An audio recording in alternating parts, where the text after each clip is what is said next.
AP తెలంగాణలో ఎమ్మెల్యేలకు ఎంపీలకు ప్రత్యేక శిక్షణ కార్యక్రమాలు ఏర్పాటు చేశారు. పార్టీ అధినేతలు స్వయంగా ఓటింగ్లో ఎలా పాల్గొనాలనే దానిపై దిశానిర్దేశం చేశారు. ఏపీలో గంపగుత్తగా ఎన్డీఏ అభ్యర్థిగా ఓట్లు పడనున్నాయి. ఇక తెలంగాణలో టీఆర్ఎస్, బీజేపీ, టీడీపీ ఎమ్మెల్యేలు కోవింద్కు, కాంగ్రెస్, ఎంఐఎం ఎమ్మెల్యేలు మీరా కుమార్కు ఓటు వేయనున్నారు. రెండు రాష్ట్రాల్లో ఎన్నికలకు ఏర్పాట్లు పూర్తి చేశారు.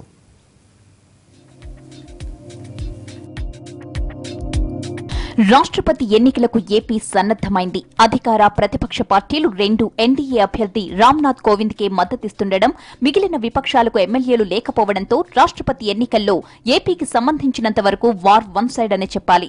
మొత్తం 174 మంది ఎమ్మెల్యేలు రాష్ట్రపతి ఎన్నికల్లో ఓటు హక్కు వినియోగించుకోబోతున్నారు. ఈ ఎన్నికల్లో తొలి ఓటు సీఎం చంద్రబాబు వేయనున్నారు. ఆ తరువాత స్పీకర్, ఆ తరువాత ప్రతిపక్ష నేత జగన్ తన ఓటు హక్కును వినియోగించుకోనున్నారు. సహజంగా ఎంపీలు పార్లమెంట్లో ఓటు హక్కు వినియోగించుకుంటారు.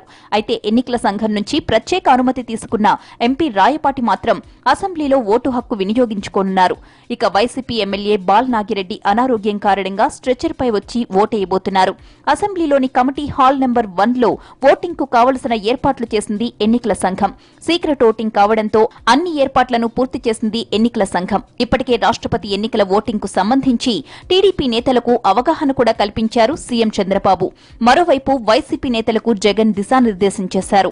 ఏపీలో ఎన్డీఏ అభ్యర్థి రామ్నాథ్ కోవింద్ కు ఎన్నికల ఏజెంట్ గా మంత్రి కాలువ శ్రీనివాసులు వ్యవహరించనున్నారు.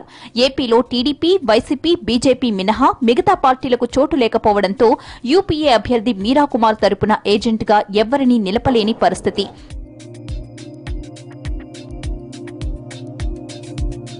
ఇక తెలంగాణ అసెంబ్లీలో ఎన్నికలకు సంబంధించిన ఏర్పాట్లన్నీ ముగిశాయి. అసెంబ్లీ కమిటీ హాల్ 1లో పోలింగ్ కేంద్రాన్ని ఏర్పాటు చేశారు. సమావేశాలు జరిగే సమయంలో ఎమ్మెల్యేలు ఏ గేట్ నుంచి వెళతారో అదే గేట్ నుంచి పోలింగ్ కేంద్రానికి చేరుకోవాల్సి ఉంటుంది.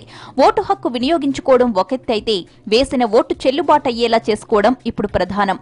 దీంట్లో భాగంగానే అన్ని పార్టీలు మాక్ పోలింగ్ నిర్వహించాయి. రాష్ట్రపతి ఎన్నికల్లో పాల్గొనడానికి టీఆర్ఎస్ పార్టీ ఎమ్మెల్యేలంతా ఒకేసారి అసెంబ్లీకి చేరుకుంటారు. మధ్యాహ్నం 12 గంటల లోపు పార్టీకి చెందిన ఎమ్మెల్యేలంతా ఓటు హక్కును వినియోగించుకోబోతున్నారు.